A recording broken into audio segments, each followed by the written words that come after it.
Oui, j'ai choisi un sujet que je vais exposer devant vous et bien sûr une petite demi-heure et après vous pourrez poser des questions. Encore une fois, donc, je vous demande de désactiver votre micro pour qu'il n'y ait pas de bruit pendant mon intervention. Voilà, on va commencer. On va parler un petit peu de la réalité telle que nous la vivons aujourd'hui, mais bien sûr d'une manière telle que les journaux en parlent, d'une manière beaucoup plus thoraïque, beaucoup plus spirituelle.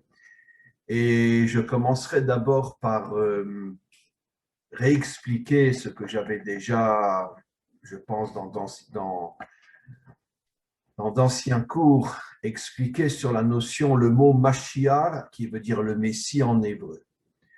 Vous savez que, comme je l'ai souvent expliqué, le génie de la langue hébraïque, c'est que quand on a un mot, on peut prendre les lettres et les mettre d'une autre manière et peut apparaître un autre mot. Bon, en français ou dans une autre langue, c'est difficile. Quand tu as le mot chaise ou le mot table en français, même si tu changes les lettres, tu ne vas pas obtenir quelque chose qui est une explication que l'on peut comprendre en français. Mais en hébreu, en tout cas je parle dans l'hébreu biblique, pratiquement tous les noms, toutes les définitions, lorsque l'on place les lettres d'une manière différente, on peut obtenir une explication qui nous permet de mieux comprendre le sens du mot. Parce que quand on dit Mashiach, qu'est-ce que ça veut dire? Bon, ça veut dire Messie. Mais si on prend les lettres du mot Mashiach et qu'on les met d'une autre manière, on trouve le mot Shem Chai, le nom vivant, ou le nom de la vie, le nom vivant. Comment j'ai fait?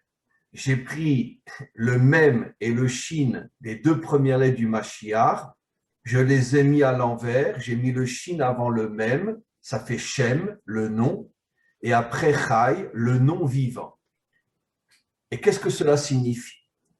Le Mashiach, donc, une des explications, c'est donc qu'il va apporter la vie dans le monde. Son nom est le nom de la vie, le nom vivant. Mais il y a une explication beaucoup plus profonde encore. Shem Chai, le nom de la vie. Mais si on prend les deux dernières lettres Chai, ce sont les premières lettres de deux mots, de deux noms. Le Chet est la première lettre de la ville qui s'appelle Hom, en hébreu Hébron, et le Yud est la première lettre de la ville bien connue Yerushalayim, Jérusalem. Donc, je répète ce que j'ai dit. Shem Chai, le nom vivant, mais les deux dernières lettres, Chai, font allusion à deux villes dont je vais bien sûr expliquer le sens. La ville de Hebron en hébreu, qui commence par un Chet, Hébron en français, et la ville de Jérusalem en français, qui bien sûr en hébreu se dit Yerushalayim, qui commence par un Yud.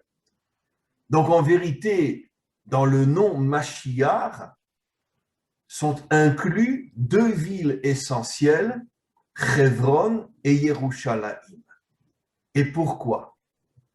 Parce qu'en vérité, toute l'histoire d'Israël, et on va expliquer que c'est aussi l'histoire de l'humanité tout entière, a commencé à Hebron et elle se terminera à Jérusalem au moment de la délivrance finale. C'est-à-dire que Hebron et Jérusalem incluent toute l'histoire du monde et toute l'histoire de l'humanité. Et pourquoi? Qui est enterré à Hebron? Les pères et les mères fondateurs d'Israël, mais aussi, comme on le sait, Adam et Ève. Adam et Ève, les pères et mères fondateurs de l'humanité tout entière, de ce que nous appelons les 70 peuples. Ce qui veut dire qu'en vérité, à Hebron, sont enterrés les deux racines de l'humanité tout entière, Adam et Ève, qui ont donné naissance pas seulement à Israël, mais à l'humanité tout entière, les 70 peuples, et sont enterrés aussi les trois quatre mères qui font allusion à la naissance, à la source d'Israël. Et pourquoi les pères et les mères d'Israël ont voulu être enterrés à Hebron?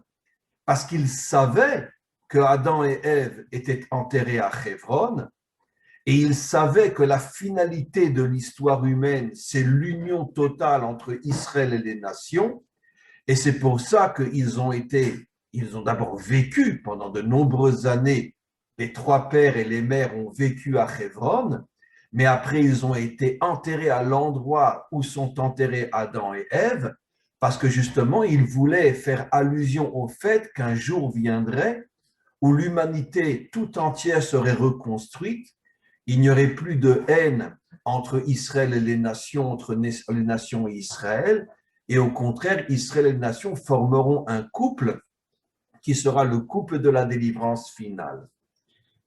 La deuxième lettre, le Yud, Jérusalem.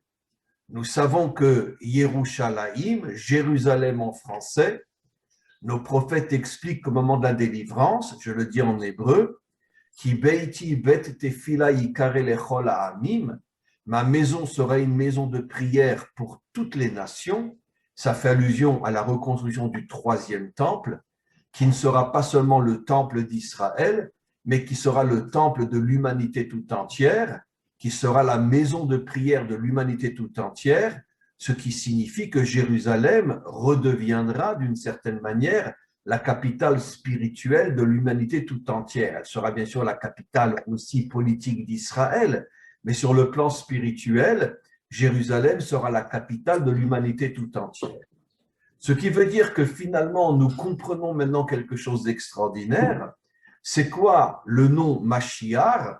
C'est celui qui va reconstruire l'humanité tout entière, qui va reconstruire l'humanité dans cette unité entre Israël et les nations, qui deviendra le couple de la délivrance. D'ailleurs, comme vous le savez, comment dit-on le mot unité en hébreu? Le mot unité se dit echad. Et si vous prenez à nouveau les lettres echad, aleph, c'est la première lettre du mot Adam, chet, c'est la première lettre du mot Chava. En hébreu, on dit Ève, mais en français, on dit Ève, mais en vérité, c'est une erreur. Le mot en hébreu, c'est Chava. Donc, on a la première lettre Adam. La deuxième lettre, on a Chava, donc l'épouse de Adam. Et le Dalet, la première lettre du mot Dvekut, qui veut dire être uni. Ça veut dire que finalement, et là vous allez comprendre une chose extraordinaire, c'est quoi l'unité? C'est la reconstruction, l'unité du couple. Le couple étant d'une certaine manière le modèle, la source de ce que l'on pourrait appeler l'unité dans le monde. C'est pour ça que j'ai parlé du couple Israël-Nation, parce que dans le mot Echad, comme le disent nos prophètes, en ce jour, Dieu sera un et son nom sera un sur toute la terre. Un, l'unité se dit Echad, et dans le mot Echad, on a Adam, Ève et Dvekut, c'est-à-dire l'unité entre Adam et Ève, l'unité dans le couple, et c'est la raison pour laquelle l'unité se construit à deux niveaux. D'abord au niveau de la famille, l'unité entre l'homme et la femme, et après au niveau des nations, l'unité à l'intérieur des nations. D'ailleurs, c'est la raison pour laquelle, je l'ai déjà dit des milliers de fois, que quand Hachem s'adresse pour la première fois à Abraham, quand il a 75 ans, il lui dit « Seront bénies en toi toutes les familles de la terre ». Et nos maîtres posent la question, pourquoi n'est-il pas dit « Seront bénis en toi tous les peuples de la terre ». Pourquoi toutes les familles de la terre? Pour nous faire comprendre que le fondement d'un peuple, c'est la famille. Quand la famille est construite, alors le peuple peut être construit. Mais si la famille n'est pas construite, aucun peuple ne peut être construit. Ce qui va nous permettre de comprendre maintenant une notion dont on a déjà parlé, mais je voudrais la revoir d'une manière un peu plus profonde. Pourquoi la Torah nous explique que l'ennemi fondamental de l'humanité tout entière est Amalek, comme vous le savez. Dès que Israël est sorti d'Égypte, le premier peuple qui s'est attaqué à Israël, encore avant le don de la Torah, c'était Amalek. Et il est dit, au moment où Amalek est venu nous attaquer, il est dit, Milchama Hashem be Amalek midor dor, que Hashem, Dieu, sera en guerre contre Amalek dans toutes les générations, jusqu'à la délivrance finale. Et d'ailleurs, si vous prenez la valeur numérique midor dor, de génération en génération, la valeur numérique de midor dor, de génération en génération, c'est la même valeur numérique que Ad Biat HaMashiach, jusqu'à la venue du Messie. Ce qui veut dire que Hachem, Dieu, et d'une certaine manière l'humanité tout entière, est en guerre contre Amalek jusqu'à la délivrance finale, et la délivrance finale sera la victoire contre Amalek. Pourquoi Amalek? Que représente Amalek? Je l'ai déjà dit des dizaines de fois, mais je veux que l'on revienne sur cette notion qui est très importante. D'où vient Amalek? Amalek, comme on le sait, est un double bâtard. Son père, Éliphaz, a été avec une femme mariée qui était une reine, la reine de Séhir. Ils ont eu un enfant, ils ont eu une fille ensemble, et cette fille s'appelait Timna. Et après, le père de Timna, Éliphaz, est revenu et a eu une relation avec sa propre fille et est né Amalek. Ce qui veut dire que Amalek est un double bâtard, en hébreu un mamzer. Il est bâtard du côté adultère et du côté inceste. Adultère, puisque la première relation d'Éliphaz était avec une femme mariée, puis la deuxième relation d'Éliphaz est avec sa propre fille, un inceste. Ce qui veut dire que Amalek est né des deux aspects, on pourrait dire, de la débauche, l'adultère et l'inceste. Qu'est-ce que ça veut dire dans un langage moderne? Ça veut dire la destruction totale du couple et de la famille. Parce qu'il est absolument évident que Éliphaz, en ayant un enfant avec une femme mariée, il ne peut pas vivre avec elle, et à plus forte raison qu'en ayant après un autre enfant avec sa propre fille, il ne va pas vivre avec elle. Ça veut dire que quelle était l'idéologie d'Éliphaz? Quelle était l'idéologie de finalement de créer des êtres humains qui n'ont pas de famille, de créer des êtres humains qui n'ont pas de père, qui n'ont pas de mère, et qui sont des bâtards, c'est-à-dire qu'ils sont des produits finalement de relations sexuelles qui sont complètement, on pourrait dire, abominables, complètement interdites, qui vont mettre au monde des enfants qui n'ont plus aucun point de repère, qui n'ont plus aucune source, qui ne savent pas qui est leur père, qui ne savent pas qui est leur mère, et qui finalement n'ont pas de famille et n'ont pas de possibilité de véritablement de comprendre ce que c'est un couple et de ce qu'est une famille. Ça, c'est l'idéologie d'Amalek. Donc, Amalek, encore une fois, est le résultat de deux fautes sexuelles, un adultère et un inceste. Et toute l'idéologie d'Amalek va être justement d'essayer de créer une humanité dans laquelle vont disparaître le couple et la famille. Maintenant, on comprend pourquoi, et on le comprend aujourd'hui plus que jamais, puisque comme vous le savez, je l'ai souvent expliqué, on se rapproche de plus en plus de la délivrance finale, et plus on se rapproche de la délivrance finale, et plus les forces contraires essayent d'empêcher justement la reconstruction de l'humanité tout entière, la reconstruction du couple, la reconstruction de la famille, la reconstruction des nations. Et c'est pour ça que le Zohar, Rabbi Shimon Bar Yochai, nous explique que finalement, quelle est l'idéologie d'Amalek? C'est l'idéologie qu'on appelle en hébreu le Erev Rav, qui veut dire la grande confusion. L'idéologie d'Amalek, c'est la grande confusion. C'est quoi la grande confusion? Ça veut dire tout faire pour déstabiliser l'homme, déstabiliser la femme, déstabiliser les nations.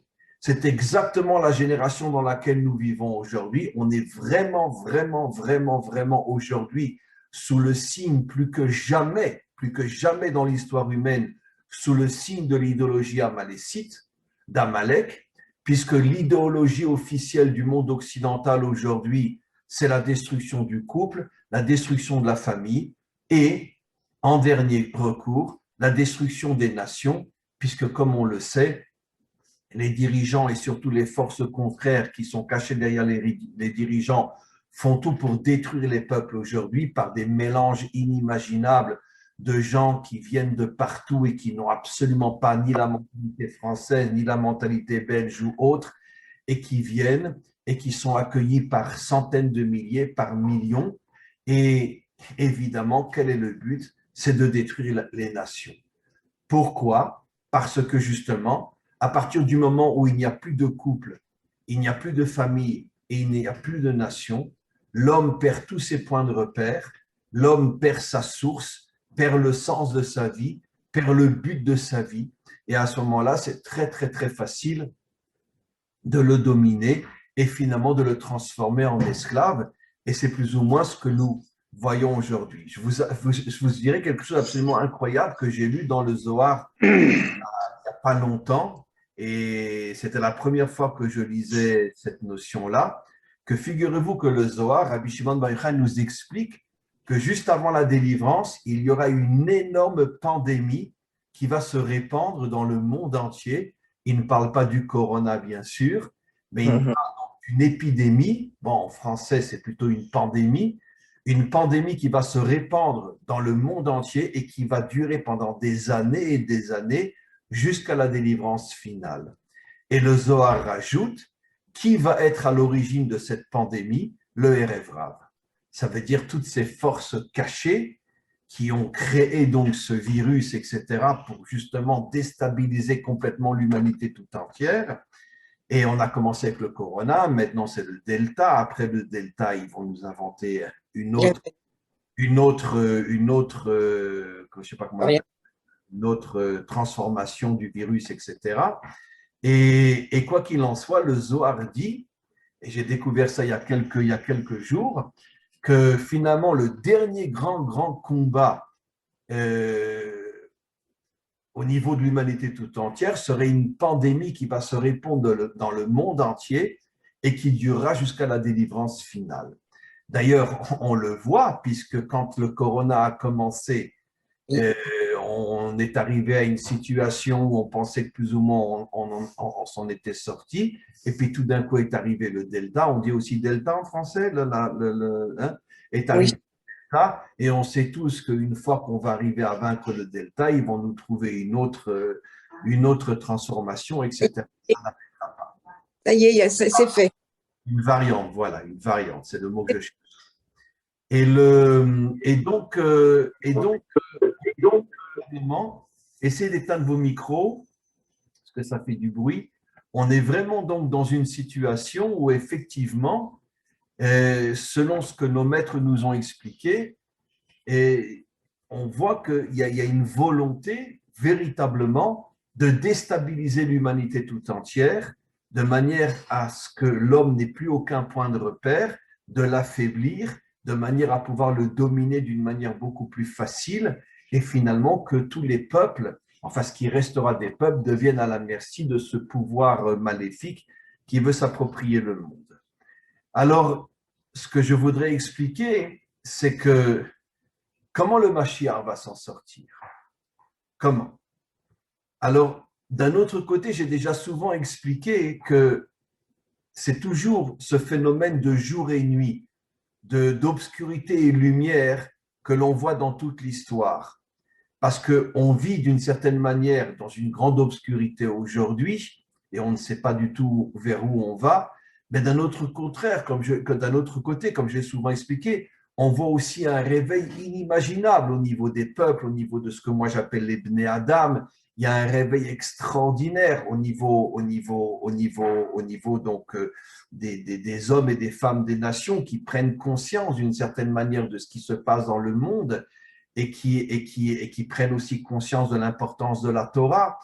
Et il y a un réveil extraordinaire. C'est toujours ce jeu finalement d'obscurité et de lumière. Là où il y a une très grande obscurité, il y a une très grande lumière. Et là où il y a une très grande lumière, il y a une très grande obscurité. Mais qu'est-ce que nous devons faire pour essayer justement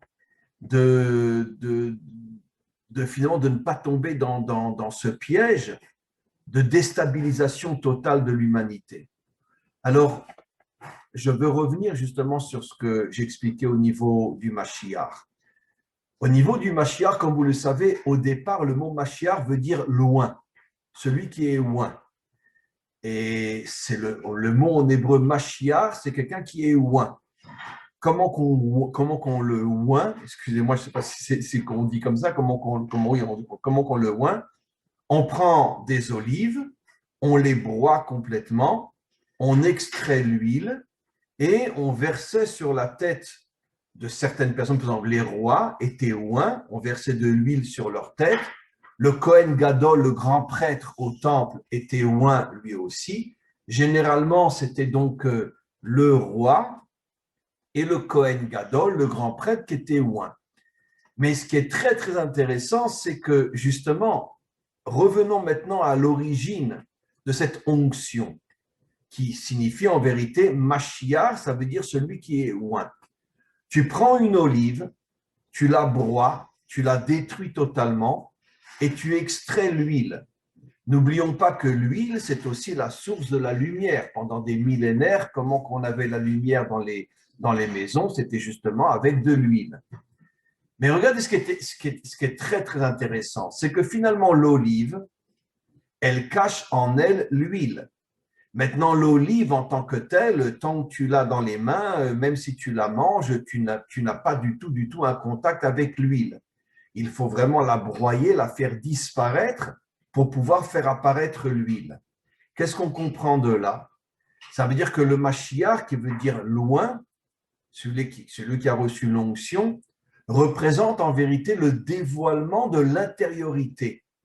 Puisque l'olive représente l'extériorité, elle cache en elle son intériorité, qui est d'ailleurs source de lumière, puisque l'huile permet d'apporter la lumière. Et donc, finalement, la lumière est cachée à l'intérieur de l'olive. Mais pour pouvoir avoir la lumière, pour pouvoir avoir l'huile, pour pouvoir avoir le Mashiach, il faut broyer, détruire complètement l'extériorité de ce monde pour que puisse apparaître l'intériorité. C'est ce que nos maîtres appellent le Or Aganouz, en français, la lumière cachée. C'est-à-dire que dans ce monde matériel se cache en vérité une lumière inimaginable. Le grand problème que nous avons tous et toutes, c'est que nous sommes prisonniers de ce monde matériel. Nous ne croyons que ce que nous voyons. D'ailleurs, comme le dit le proverbe en français, je ne crois que ce que je vois. On vit dans un monde matériel, on vit dans un monde d'argent, de plaisir, de bon, etc. Dans un monde très matériel, qui peut imaginer que se cache à l'intérieur de ce monde matériel une huile? Ça veut dire finalement l'onction du Mashiach se cache dans ce monde matériel toutes les forces de la délivrance. Pour pouvoir obtenir ce dévoilement, il faut que nous soyons capables justement de sortir de cet emprisonnement de ce monde matériel, de ce monde extérieur, et que nous ayons la force, la volonté, la détermination de rentrer à l'intérieur de ce monde matériel pour trouver la lumière qui s'y cache. J'explique quelque chose de très important, mes amis. La lumière de la délivrance finale n'est pas une lumière spirituelle qui est au-dessus de ce monde, qui descendra un jour et qui se dévoilera dans ce monde. Non, c'est tout le contraire. La lumière de la délivrance se cache à l'intérieur de ce monde matériel comme l'huile se cache à l'intérieur de l'olive. Et tu dois détruire l'olive pour faire apparaître l'huile. Dit dans un langage plus moderne, tu dois arriver à briser toute l'extériorité de ce monde pour arriver à rentrer à l'intérieur de ce monde et dévoiler sa lumière. Parce que dans ce monde matériel se cache une lumière inimaginable, mais personne ne la voit, personne ne l'imagine. Et malheureusement, comme je le dis souvent, le grand mensonge des religions, c'est qu'elles nous font croire que Dieu est en haut, que la lumière est en haut et que toutes les forces positives se trouvent en dehors de ce monde, alors que la Torah, la vraie Torah, nous dit exactement le contraire. Toutes les forces de la délivrance, toute la lumière de ce monde se trouve précisément cachée à l'intérieur de la matière. Mais pour pouvoir obtenir cette lumière, tu dois justement sortir de l'emprisonnement de l'extériorité pour rentrer dans l'intériorité. Et je vais vous étonner en répétant quelque chose que j'ai souvent dit, mais qui est extrêmement important. Et qui est parmi les êtres humains la personne qui est la plus adaptée à dévoiler l'intériorité de ce monde? Évidemment la femme, comme le dit le roi Shlomo, le roi Salomon, Kol kvoda bat meler pnima. La grandeur de la femme, c'est l'intériorité. En hébreu, Kol kvoda bat meler, je traduis exactement, la grandeur de la fille du roi, la fille de Dieu, Pnima, c'est l'intériorité. Ça veut dire que maintenant vous allez comprendre, je l'ai déjà expliqué aussi très souvent, pourquoi les forces contraires font tout pour faire sortir la femme de l'intériorité et l'exposer de la manière la plus extérieure possible, de la dénuder complètement, de l'exposer aux yeux du monde. Et finalement, la femme est tombée dans ce piège, finalement, de ne vivre que pour son extériorité, de vivre que pour le regard que les hommes vont poser sur elle, et elle ne se rend pas compte qu'en vérité, que toutes les forces contraires essayent de l'éloigner de sa véritable mission, qui est justement de dévoiler l'intériorité de ce monde. Et donc, comme je dis souvent, là où il y a une qualité inimaginable, toutes les forces contraires viennent pour justement pour empêcher ces qualités de se dévoiler en prenant justement le porteur de ces qualités et en l'amenant dans un monde qui est à l'extrême opposé de ce qui normalement est sa mission. La mission de la femme est de dévoiler l'intériorité de ce monde et les forces contraires font tout pour faire de la femme un objet de séduction, un objet de nudité qui l'éloigne à des milliards et des milliards et des milliards et des milliards de kilomètres de sa mission fondamentale. Et surtout, je parle bien sûr de la femme occidentale. Et donc, qu'est-ce doit être finalement le travail de la femme, plus encore aujourd'hui que le travail de l'homme afin de faire venir la délivrance, c'est de retrouver son intériorité, de retrouver finalement sa véritable qualité, sa véritable dimension, qui est justement de rechercher l'intériorité des choses. D'ailleurs, regardez, même sur le plan physique, on le voit. Une femme met au monde la vie, mais pendant 9 mois, la vie est à l'intérieur d'elle, elle est cachée à l'intérieur d'elle. Pourquoi? Justement pour nous faire comprendre que la femme, pour donner la vie, elle a besoin justement de garder à l'intérieur de son corps quelque chose de caché qui est justement le monde de l'intériorité. Et après, uniquement après avoir porté l'enfant pendant 9 mois, l'enfant va sortir. Donc, finalement, le début de la vie commence justement par une vie intérieure à l'intérieur de la femme, pour bien nous faire comprendre que la femme ne peut donner la vie que si elle passe par l'intériorité. Excusez-moi aussi d'aller un petit peu plus loin, mais on est des gens propres, donc je ne me gêne pas à le dire. Même dans la relation entre l'homme et la femme, l'homme rentre à l'intérieur de la femme. Ça veut dire qu'à tous les niveaux, on voit que la femme est le monde de l'intériorité. La relation, l'homme rentre à l'intérieur de la femme, l'enfant est à l'intérieur de la femme. Et d'ailleurs, même allons plus loin, pendant les premières années, l'enfant va être à la maison avec la mère. Bon, aujourd'hui, tout change parce que beaucoup de femmes travaillent et les enfants sont mis dans des crèches, etc. Mais d'une manière, on pourrait dire plus schématique, jusqu'à notre monde moderne où aujourd'hui la plupart des femmes travaillent et donc n'ont plus le temps de s'occuper de leurs enfants. Mais pendant des millénaires, jusqu'à un certain âge, l'enfant était dans la maison avec sa mère. Donc encore une fois, dans le monde de l'intériorité, il n'était pas à l'extérieur.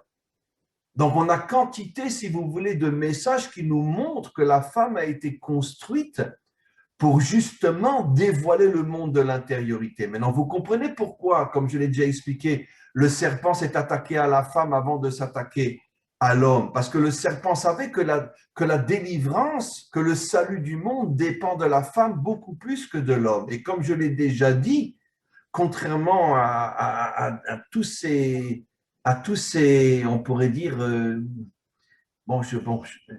toutes ces personnes dans toutes les religions, y compris dans la nôtre, qui n'ont strictement rien compris et qui s'imaginent que le Mashiach sera un homme, ce sera un homme uniquement au niveau de la vitrine.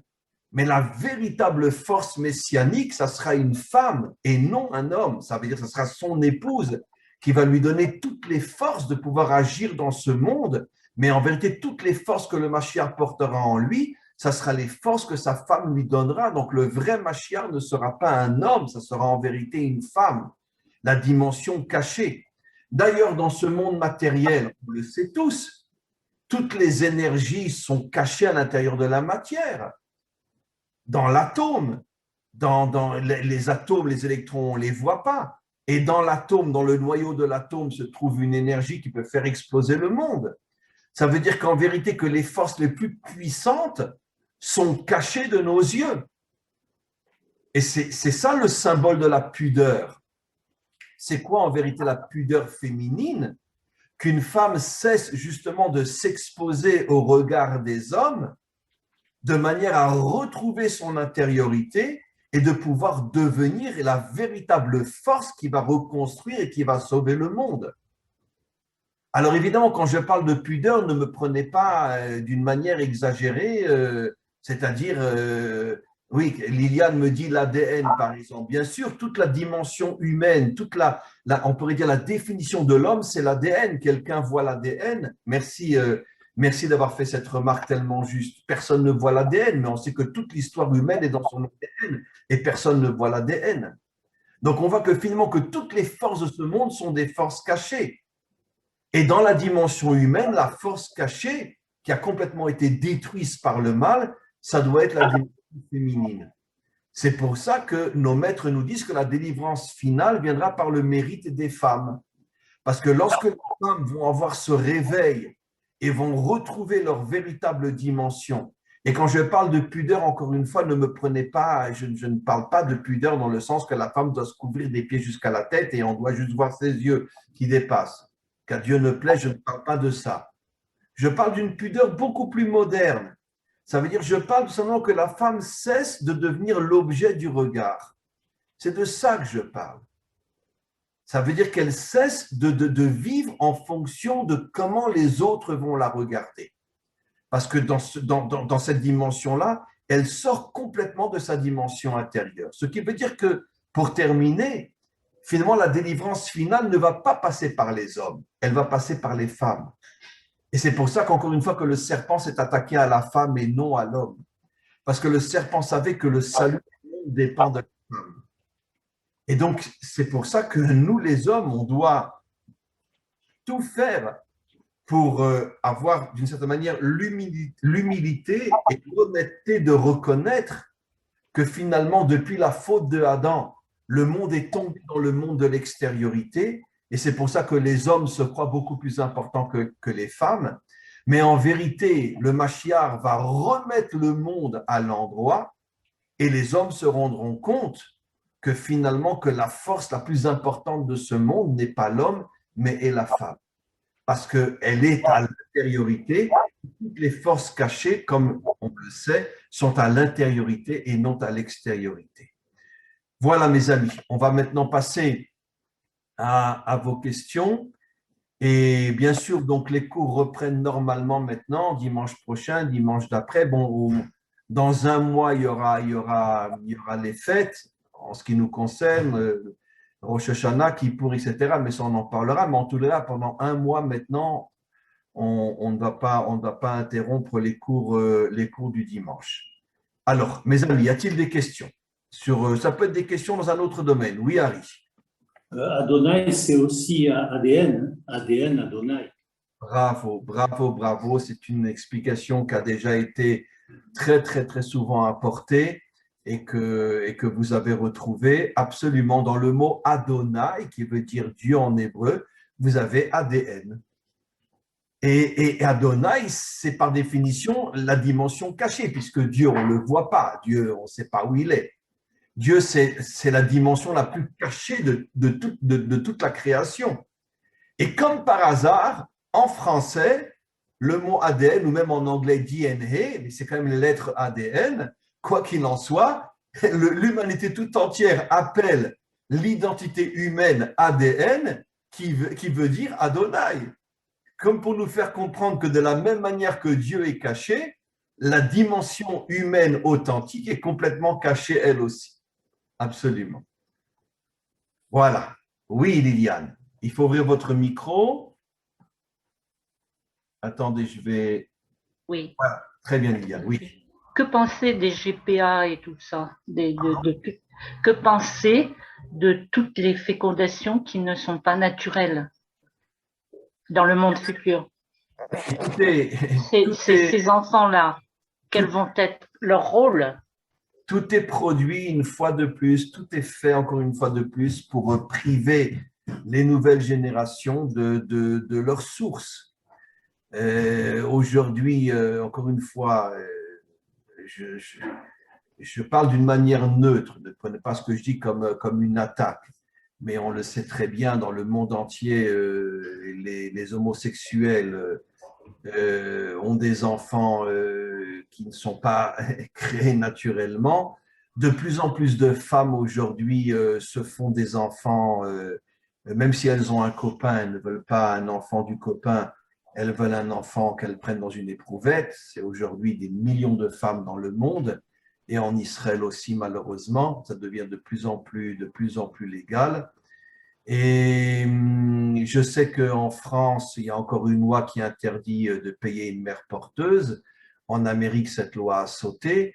Ne vous faites aucun doute, cette loi, elle va sauter dans le monde entier d'ici quelques années, peut-être plus tôt encore.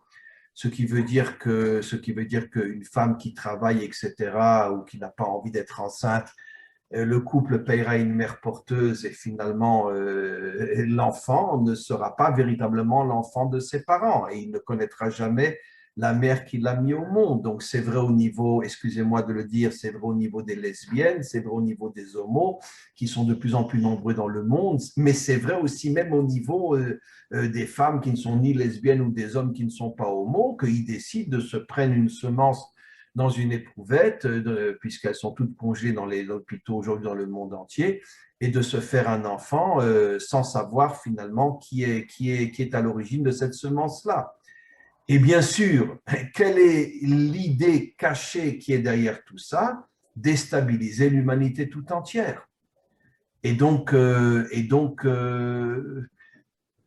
c'est encore une fois, c'est absolument incroyable. Il y a 4000 ans déjà, les peuples étaient appelés les familles de la terre, comme pour nous faire comprendre qu'il n'y a pas de peuple sans famille.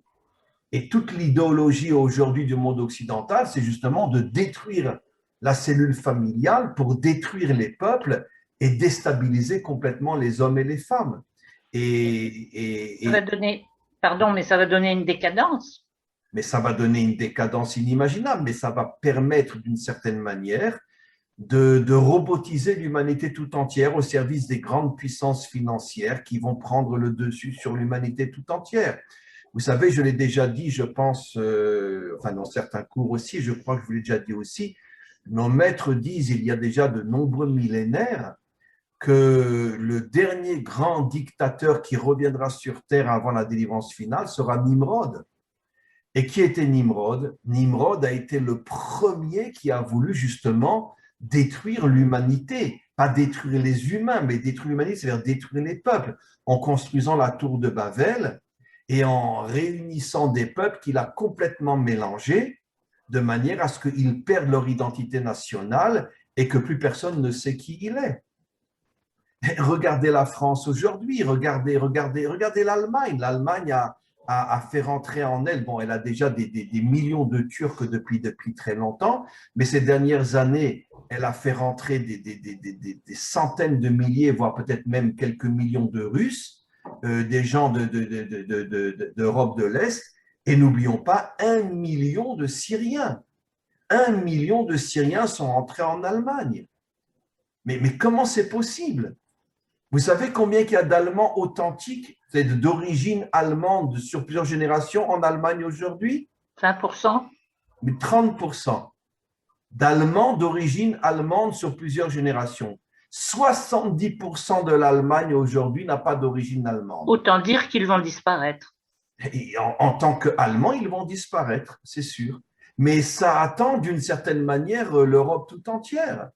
La France. La France aussi. La France est complètement investie aujourd'hui par des étrangers qui ne se reconnaissent pas en tant que Français. Il y a des exceptions, bien sûr, il ne faut pas exagérer, mais la grande majorité des étrangers en France et dans tous les pays d'Europe ne se reconnaissent pas comme Français. Vous savez, il s'est passé la même chose en Israël. Dans les années 90, nos dirigeants ont fait monter 1 million de Russes en Israël, dont plus de 70% ne sont pas juifs. Mais pourquoi ça a été fait? Pourquoi ils ont fait ça? Et parce que ça fait partie de toute cette conspiration mondiale de détruire les nations. Et je suis désolé de vous dire que nos dirigeants ne sont pas meilleurs que partout ailleurs. Hein. Et il y a le Zohar dit clairement, et un jour je vous lirai ce texte, que tous les dirigeants d'Israël avant la délivrance finale feront partie du Erev Rav, feront partie de la grande confusion. C'est explicite dans le Zohar. Ça a été écrit il y a 2000 ans. Ça veut dire que nos dirigeants ne sont pas de vrais juifs. Ils font partie de tout ce complot mondial d'affaiblir les peuples pour pouvoir justement mieux régner sur une humanité robotisée. Et tout ça pour l'argent. Tout ça pour le pouvoir et pour l'argent. Le pouvoir encore plus que l'argent. Mais l'argent, c'est sûr. Et le pouvoir surtout. Absolument. Y a-t-il une autre question? Merci. Oui, je voudrais poser une question sur le. Ouais. J'ai l'impression qu'il manque une étape. Enfin, il y a une étape que j'ai pas comprise dans votre explication. Vous avez dit que on prend les olives, on les broie pour en faire de l'huile. Et une fois qu'on a de l'huile, les olives n'existent plus. Est-ce qu'il faut filer la métaphore jusqu'au niveau du process qui va se passer pendant la délivrance finale? C'est-à-dire que, en gros, tout le monde va mourir. Est-ce que c'est ça ce que ça veut dire? Ou est-ce qu'il y a quelque chose qui m'a échappé? Non, je n'ai pas dit forcément. Bon, écoutez, je ne voudrais pas dire à haute voix des textes qui forcément sont vrais, puisque ils ont été écrits par des grands maîtres qui nous disent que la guerre de Gog et Magog va détruire 2/3 de l'humanité. Bon, on espère que ce n'est pas vrai sur le plan physique, que c'est peut-être vrai peut-être sur le plan, on pourrait dire, du monde de l'extériorité. Mais nos maîtres nous disent que 2/3 de l'humanité disparaîtront juste avant la délivrance finale. Maintenant, encore une fois, ça ne veut pas forcément dire physiquement. Ça peut vouloir dire disparaître dans le sens que le monde cessera d'être ce qu'il est aujourd'hui pour redevenir un monde, le monde de l'intériorité, un monde avec un sens, avec un but, avec une raison d'exister. C'est peut-être aussi ça le sens. Mais non, je ne faisais pas allusion forcément à une destruction physique du monde. Non. Parce que la preuve, c'est que nos maîtres nous disent que les 70 peuples vont être reconstruits de la délivrance finale. Ce qui va disparaître, ce sont toutes les forces négatives, toutes les forces maléfiques qui veulent s'emparer de notre monde pour le dominer et nous transformer en esclaves de leur pouvoir financier et politique. Oui, ça oui. Mais ils sont de loin pas la majorité dans ce monde. Mais c'est évident que les peuples ne vont pas disparaître, puisqu'au contraire, l'une des missions fondamentales du Mashiach va être de reconstruire les 70 peuples, de redonner l'identité nationale aux 70 nations, qui seront tous unis avec Israël comme un couple qui va reconstruire le monde. Vous comprenez ? Donc, encore une fois, je ne fais pas allusion à une destruction physique du monde, mais plutôt à une destruction comme l'olive qui finalement se fond dans l'huile elle-même. Finalement, l'olive disparaît, mais elle devient l'huile, ce qui veut dire qu'elle existe toujours. Vous comprenez? Voilà. Yoram. J'ai une question, oui. Oui, j'ai une question. Alors, tout ça, pour moi, c'est vrai? Yoram, c'est Yoram Alberstam, c'est ça? Oui, voilà. Ah, longtemps qu'on ne s'est pas vu. Ça fait très longtemps. Ça fait un Shavua Tov, Chodesh Tov. En fait, pour moi, toute cette destruction de la famille, c'est quelque chose qui a été fait pendant un certain temps, mais aujourd'hui, il y a quelque chose de nouveau, où après avoir effacé l'identité des peuples, l'identité de la famille, c'est l'identité même de l'homme et la femme. On voit ça beaucoup aux États-Unis, où il y a des femmes qui veulent être des hommes et après avoir des enfants. Il y a dans les classes des enfants de 7 ans, on leur on dit peut-être que vous êtes une fille ou un garçon. Il y a des parents qui élèvent leurs enfants, ce qu'ils appellent gender neutral, donc sans savoir si c'est un garçon ou une fille. Il y a des pères de famille qui se battent au tribunal parce que les mamans veulent donner à leurs enfants de 7, 8 ans des... En fait, c'est pour faire quelque chose d'irréversible, parce que toute cette idéologie avec la famille, c'est réversible. Mais à partir du moment où on a changé le corps et tout ça, c'est pour mettre que ça soit irréversible. On arrive de plus en plus devant ça, donc c'était mon...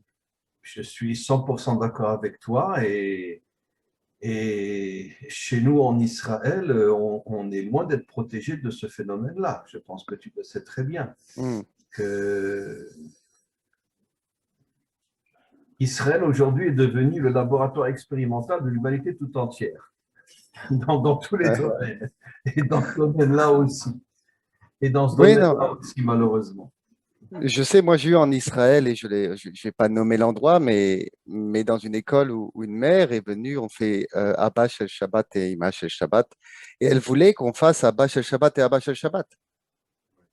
Donc c'est même partout, c'est même dans les milieux qui sont, dans les écoles qui sont religieuses, ça commence ça commence à gratter beaucoup. Et donc…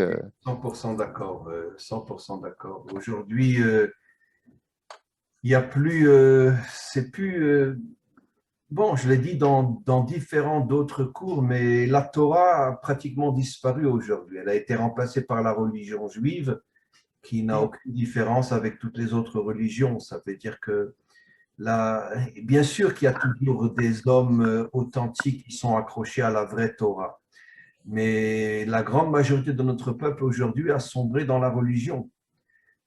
Et la religion, c'est quoi? C'est la déconnexion totale avec ce monde, où finalement on vit dans des fantasmes, dans des illusions totales et on n'est plus du tout connecté à la réalité. Et donc, c'est ce qui se passe de plus en plus aujourd'hui. Notre nouveau gouvernement en Israël va tout faire pour se battre contre la Torah, on le sait, puisque ce sont une idéologie de gauche, d'extrême gauche, et ils vont tout faire pour casser tous les fondements de la Torah en Israël. Mais d'un autre côté, le gouvernement d'aujourd'hui, ce ne sont pas de vrais juifs, on le sait. Ce sont des juifs déguisés. Et donc, il va y avoir un combat terrible en Israël qui nous attend, terrible, et on ne sait pas comment on va s'en sortir. Voilà. Merci beaucoup, Yoram, pour ta question. Oui, Agnès. Bonjour, Rav.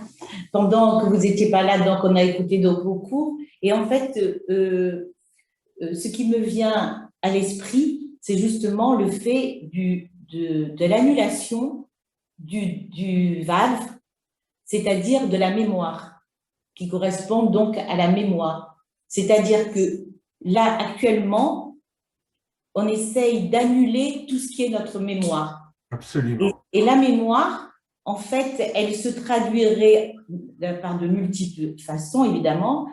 Je ne vais pas vous l'apprendre, mais c'est par le Shabbat, c'est-à-dire par le Shin. Le Shin qui représente Jérusalem.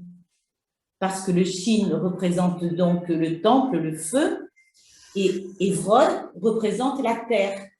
Donc, ça devrait, en quelque sorte, faire un schisme. Ils veulent faire un schisme entre la terre et le feu, et la terre et le feu, c'est-à-dire entre la Torah et Israël, et donc, non, entre la Torah et Hachem. Non, je me trompe, je m'excuse, mais entre le feu et la terre, c'est-à-dire entre Jérusalem et Évron, c'est-à-dire faire la scission entre les deux, ce qui fera en sorte le fait, pour en revenir, au Vav qui sépare tout et qui unit tout. Absolument. Écoutez, puisque vous avez parlé de ça, je vais vous révéler quelque chose d'absolument incroyable. Vous savez qu'en français, quand quelqu'un perd la mémoire, on dit il a un trou de mémoire. Alors, tenez-vous bien pour ne pas tomber de votre chaise. Et je vais vous dévoiler comment dans l'hébreu biblique se cachent des secrets absolument incroyables. Et je dis toujours que la langue qui traduit de la manière la plus extraordinaire les messages de l'hébreu biblique, c'est la langue française. Et vous allez comprendre pourquoi. En français, on dit un trou de mémoire. Maintenant, comment se dit la mémoire en hébreu? Zachor. Comment se dit un homme en hébreu? Zachar. C'est le même mot. Comment se dit une femme en hébreu biblique? Nekeva. Nekeva, excusez-moi, ça veut dire le trou. Nekev, c'est un trou. Ça fait aussi allusion à la constitution sexuelle de l'épouse.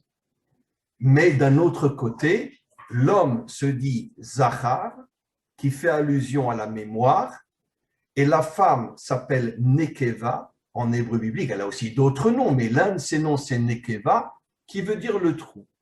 Quand tu mélanges les deux, tu as le trou de mémoire.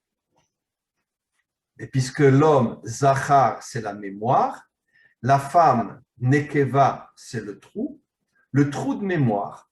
Ça veut dire que l'origine de la phrase française « trou de mémoire » est en vérité la confusion entre l'homme et la femme. Ça veut dire que comment on perd sa mémoire? En s'attaquant au couple. Ça veut dire que lorsque tu mélanges le couple et que l'homme ne sait plus ce qu'est un homme et la femme ne sait plus ce qu'est une femme, on a un trou de mémoire. On a un trou dans la mémoire. Ça veut dire, qu'est-ce que ça veut dire on a un trou dans la mémoire? Ça veut dire que l'homme devient une femme et la femme devient un homme. C'est exactement ce qu'on voit aujourd'hui. Où finalement l'homme a perdu sa dimension d'homme, la femme a perdu sa dimension de femme, la vraie femme et l'homme véritable, on ne sait plus vraiment ce que c'est aujourd'hui. Tout est mélangé, tout est confus, et c'est ça le secret de l'explication en français, le trou de mémoire. C'est absolument incroyable. Et c'est exactement c'est toute l'idéologie aujourd'hui, comme Yoram l'a dit tout à l'heure, de finalement de pas seulement détruire le couple et la famille ou les nations, de même détruire la dimension masculine et la dimension féminine, de le détruire. Et de manière à ce que finalement, si un homme a envie de devenir une femme, il peut devenir une femme. Si une femme veut devenir un homme, il peut devenir un homme.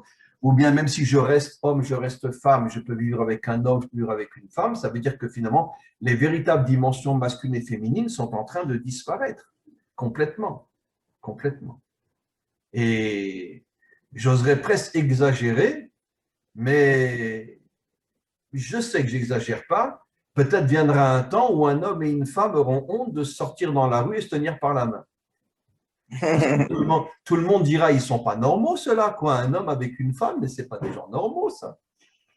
Et je pense qu'on n'est pas très, très, très loin de cette situation. Vous savez qu'à San Francisco, il y a des quartiers entiers immenses d'homos et de lesbiennes où ils ne laissent pas rentrer un couple rentrer dans ce quartier-là, à San Francisco. Faites une recherche, vous verrez que j'ai raison. Où ce sont que des homos et des lesbiennes, et si tu es un couple normal, on ne te laisse pas rentrer. Ou on ne te laissera pas t'embrasser ou te tenir par la main, etc. dans ce genre de quartier-là. On ne te laissera pas. Voilà. On voit ça déjà dans les... J'ai vu ça dans les lieux de vacances où on voit beaucoup de groupes de filles et beaucoup de groupes de garçons qui sont ensemble, alors qu'avant, quand j'avais leur âge, non, ça n'arrivait pas. Hein. Vous avez raison, Marc, et j'ai honte de vous dire que sachez qu'à Tel Aviv, il y a une plage uniquement d'homos et de lesbiennes, où des couples normaux ne peuvent pas rentrer. À Tel Aviv, oui, une plage uniquement d'homos et de lesbiennes. D'un côté les homos, de l'autre côté les lesbiennes, mais un couple normal ne peut pas rentrer sur cette plage-là. Et je pense qu'elle est juste à côté de la plage des Haredim. Juste à côté, là. C'est vraiment, ils ont mis ça à côté de ça. Qui dit ça, Yoram? Oui, je pense que c'est juste à côté de la plage des Haredim. Tu as 100% raison, c'est à 300-400 mètres de la plage où d'Afka, les religieux vont. Exactement. Je crois que ce n'est même pas forcément que les homos, mais comme les garçons sont d'un côté et les filles de l'autre, les gens ne vont plus te rencontrer et finalement, il y a une séparation de fait qui est, je dirais, presque naturelle. Et moi, je trouve que, enfin, moi, ça m'a étonné de voir ça. Oui, c'est sûr que, écoutez, quel est le côté positif de tout ce qu'on a dit aujourd'hui? C'est toujours le même phénomène. Là où il y a une grande obscurité, se cache une lumière extraordinaire. Pourquoi l'obscurité devient de plus en plus puissante dans nos générations? Parce qu'on approche de la délivrance finale. Et derrière cette obscurité se cache une lumière qu'on ne peut même pas imaginer qui un jour va exploser et amènera la délivrance finale. Mais d'un autre côté, il faut savoir, comme je le dis toujours, que Dieu ne fera rien s'il n'a pas, on pourrait dire, un minimum d'hommes et de femmes sur terre qui se prennent en main. Et c'est pour ça que finalement, notre travail en tant qu'être humain, on essaye d'être des êtres humains authentiques et ne pas se laisser complètement, on pourrait dire, engloutir par le système. C'est la femme de retrouver sa véritable dimension. Encore une fois, quand je parle de pudeur, ne me prenez pas la lettre, je ne parle pas de la pudeur dans le sens couvert d'un voile des pieds jusqu'à la tête, ce n'est pas du tout de ça que je parle de pudeur dans le sens que la femme prenne conscience qu'elle porte en elle des forces que l'homme n'a pas, de retrouver la dimension intérieure du monde, et ça passe aussi par le fait qu'elle s'expose moins à la vue justement des hommes et d'essayer de redevenir plus elle-même d'une manière authentique. Et l'homme et la femme ont ce rôle aujourd'hui plus que jamais d'essayer de véritablement de consacrer sur le plan qualitatif le meilleur de leurs forces pour construire leur couple et construire leur famille. Et quand le maître du monde verra qu'il y a cette graine authentique dans le monde qui fait tout pour ne pas se laisser avaler par le système qui veut détruire justement l'homme et la femme, c'est ça la graine qui amènera la délivrance finale. Comme je l'ai souvent expliqué, le Mashiach en hébreu s'appelle Tsemar, une pousse. Et une pousse commence à partir d'une graine. On l'appelle Ish Tsemar, un homme qui pousse à partir du sol. Mais pour pousser à partir du sol, il faut une graine. La graine, c'est nous. Ça veut dire que le Mashiach ne viendra que grâce à des gens comme nous, qui investissons le meilleur de nous-mêmes dans la réussite du couple, dans la réussite de la famille. Alors, c'est sûr qu'il y a des hauts et des bas, ne soyons pas utopiques, ne soyons pas imbéciles. Il n'y a pas un couple parfait, il n'y a pas une famille parfaite. Mais on essaye, on fait des efforts. Et au fur et à mesure, on devient la graine qui permettra justement à la délivrance de pousser et de se dévoiler. Et on n'a pas besoin d'être la majorité. Comme nos maîtres nous le disent, je l'ai déjà dit souvent, le mensonge est toujours du côté de la majorité et la vérité est toujours du côté de la minorité. En tout cas, jusqu'à la délivrance finale. Donc, on ne doit pas s'inquiéter si on fait partie de la minorité, si on va contre le système et si on est parce que de toute façon, la minorité est toujours dans la vérité et la majorité est toujours dans le mensonge. Et c'est vrai, malheureusement, dans tous les domaines. Voilà. Y aurait-il une dernière question, mes amis, parce qu'il va falloir que j'y aille. Et on se retrouve bien sûr dimanche prochain. En tous les cas, j'étais très, très, très content de notre échange aujourd'hui. J'étais vraiment très ravi de vos questions, de votre participation, de votre présence. Y a-t-il une dernière question? Qu'est-ce qui se passe en Israël? Ben écoutez, je vais vous dire la vérité. Toutes les forces contraires s'attaquent à notre pays, s'attaquent à notre peuple pour le détruire. Et je ne parle pas de guerre ou de choses comme ça, je parle de l'idéologie. C'est pourquoi le serpent s'est attaqué à Chava. Parce que Chava est la source de la délivrance du monde. Et pourquoi toutes les forces contraires s'attaquent à notre peuple aujourd'hui? Parce que on est censé jouer un rôle important dans la délivrance finale. Et c'est pour ça qu'aujourd'hui, je vous dirais très franchement qu'avec le nouveau gouvernement, avec tout ce qui se passe dans notre pays, les choses ne vont pas très, très, très bien. les choses ne vont pas très bien. Attention, je n'ai pas dit qu'il ne reste pas des milliers, des centaines de milliers de gens extraordinaires dans notre pays. Je parle de la vitrine, je parle de l'officiel. Le gouvernement est un gouvernement très, très, très, très anti-Torah, qui va tout faire pour essayer de libéraliser Israël et en faire un pays occidental comme les autres. Et c'est son projet. Et puis bon, je veux dire, les choses ne sont pas simples. Je n'ai pas trop envie d'en parler parce que ça me fait beaucoup, beaucoup, beaucoup, beaucoup de peine. Mais comme je dis souvent, moi je suis arrivé en Israël il y a 30 ans. Israël, il y a 30 ans, il y a même 20 ans, n'était pas le pays que l'on a aujourd'hui. La nouvelle génération est tellement, tellement esquintée par la technologie, vous savez, ça aussi, il faut comprendre que toute la modernité cache en vérité une idéologie qui a pour but d'isoler l'homme. Aujourd'hui, vous rentrez, l'image classique, vous rentrez dans un restaurant aujourd'hui, mais vous voyez le père, la mère, les enfants, chacun avec un portable, et voilà. Mais ce n'est pas seulement en Israël, c'est dans n'importe quel pays au monde. Vous rentrez dans un bus, vous rentrez dans un métro, vous rentrez dans un train, tout le monde avec son portable, son portable, son portable. Ça veut dire qu'on isole l'homme, on le sépare de l'unité, on en fait un être à part. Et la nouvelle génération en Israël, mais bien évidemment comme partout dans le monde, est d'une faiblesse inimaginable parce qu'elle ne fait plus rien. Elle ne fait plus de sport, elle ne fait plus de... Il n'y a plus rien. Vous savez, même au niveau de l'armée, il y a de plus en plus de jeunes qui essayent de ne plus s'engager dans l'armée. Pour nous, en Israël, c'est un sacré, sacré problème parce qu'on est quand même drôlement en danger avec l'Iran, avec ci, avec ça. Et vous avez de plus en plus de jeunes qui essayent de ne plus rentrer à l'armée aujourd'hui. Et pourquoi? Parce qu'ils sont tellement modernes qu'ils n'ont pas envie de se mettre en danger. Je ne les juge pas, je peux les comprendre, puisqu'ils sont prisonniers du système de la modernité. Ils ont envie de kiffer la vie et c'est tout. Et c'est sûr qu'être un soldat en Israël, c'est pas comme être un soldat en France où à vision humaine, il n'y a pas de risque de guerre. En Israël, il y a des risques de guerre tous les jours. Donc, je peux comprendre que la jeunesse n'a pas envie de s'engager.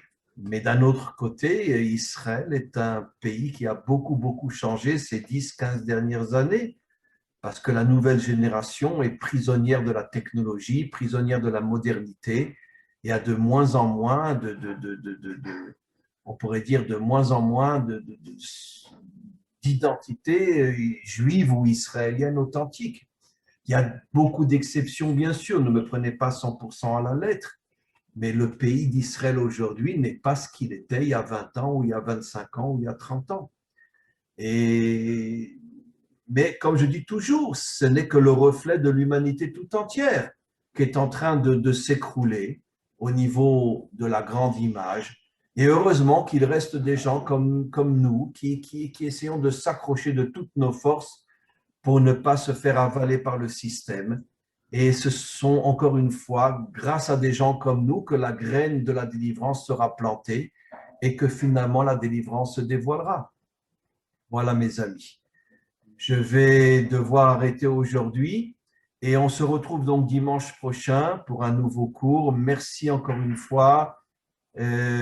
Après cette longue interruption, c'est vraiment un grand plaisir de se retrouver et on continue pour se renforcer tous ensemble. Comme je dis toujours, ce n'est pas uniquement un cours, mais c'est le but essentiel, c'est de se renforcer tous ensemble, de travailler tous ensemble, de se transformer et de devenir les graines de la délivrance finale. Voilà mes amis. Merci à tous et à toutes et on se retrouve dimanche prochain. À bientôt. Au revoir. Merci maître, au revoir. Merci, au revoir. Au revoir.